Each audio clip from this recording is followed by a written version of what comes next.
Good morning students. आज हम अपना हिंदी ग्रामर का चैप्टर 6 रिवीजन करेंगे। ये मैंने पहले भी आपको पढ़ा दिया है, रिवीजन करेंगे, जिसका नाम है लिंग।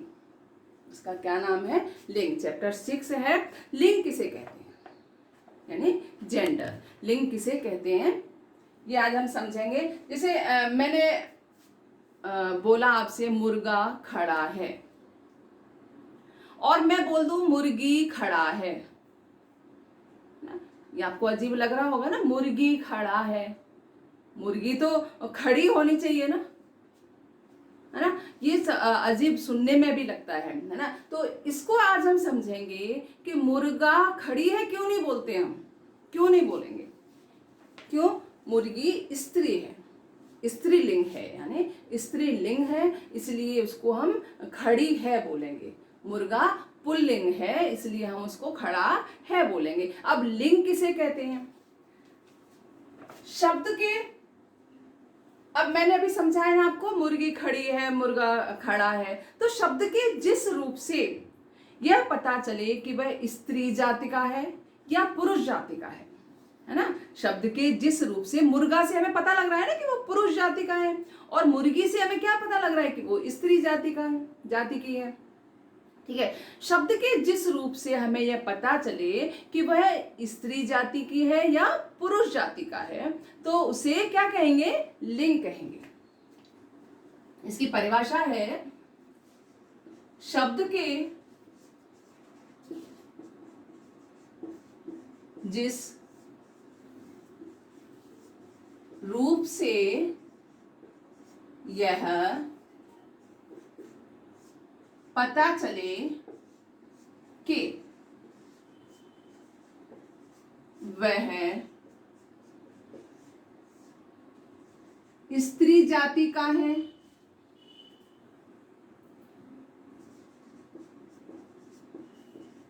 या पुरुष जाति,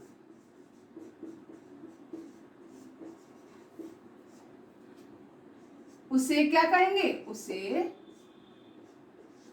लिंग कहते हैं। लिंग कहते हैं। शब्द के जिस रूप से यह पता चले कि वह स्त्री जाति का है या पुरुष जाति का है, तो उसे क्या कहेंगे? लिंग। ठीक है। एस लिंग के भेद, अब हम पढ़ेंगे लिंग के भेद।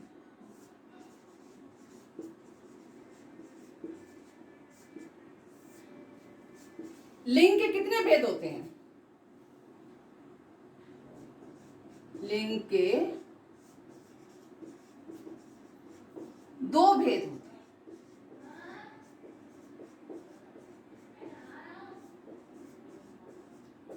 लिंग के कितने भेद होते हैं? लिंग के 2 भेद होते हैं। नंबर 1 स्त्रीलिंग,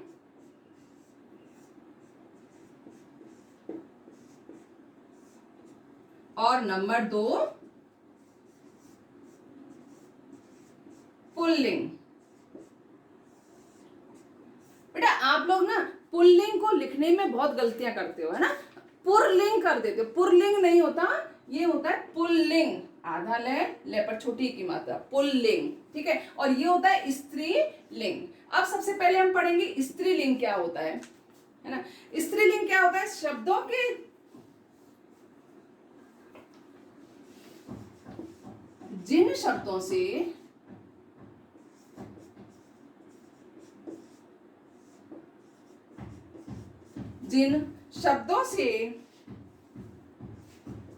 स्त्री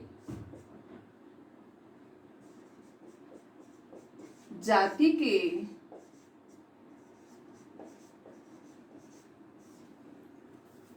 होने का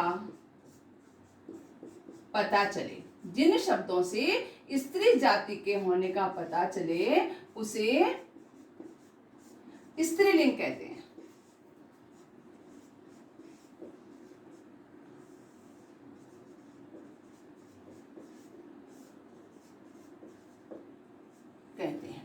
जैसे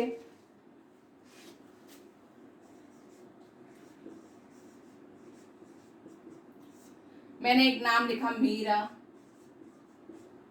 मीरा से भी पता लग रहा है कि ये स्त्री जाति की है। मैंने लिख दिया बकरी, ठीक है, बकरी से भी हमें पता लग रहा है कि ये स्त्री जाति की है, ठीक है। अब मैं लिख दूं माता, ये भी स्त्री जाति की है, ठीक है। और मैं लिखती हूं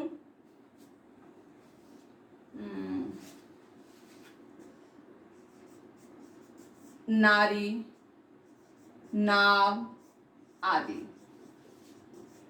ये सब क्या है, ये स्त्री जाति के होने का बोध करा रहे हैं। जैसे मीरा,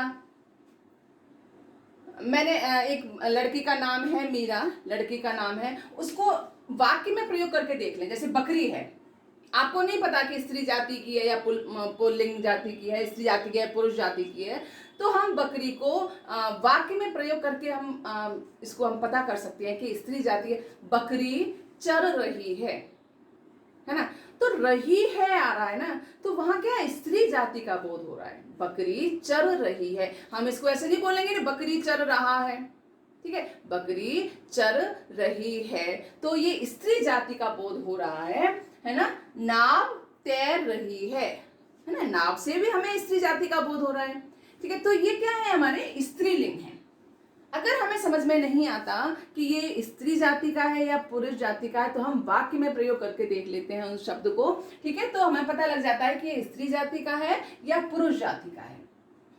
तो हमारा ये समझ में आ गया कि स्त्रीलिंग किसे कहते हैं। जिन शब्दों से स्त्री जाति के होने का पता चले उसे स्त्रीलिंग कहते हैं। जैसे मीरा, बकरी, माता, रानी, नारी, नाव आदि, ठीक है। अब हमारा नेक्स्ट है पुल्लिंग किसे कहते हैं। पुल्लिंग, दो भेद होते हैं, स्त्रीलिंग और पुल्लिंग। तो हमारा दूसरा है पुल्लिंग किसे कहते हैं। जिन शब्दों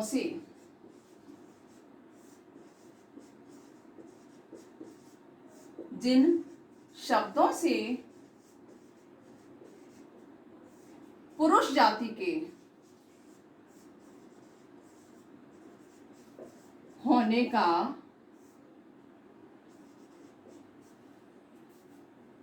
पता चले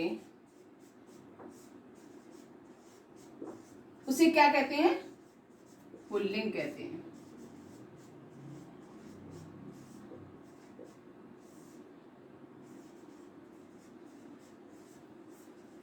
उसे पुल्लिंग कहते हैं।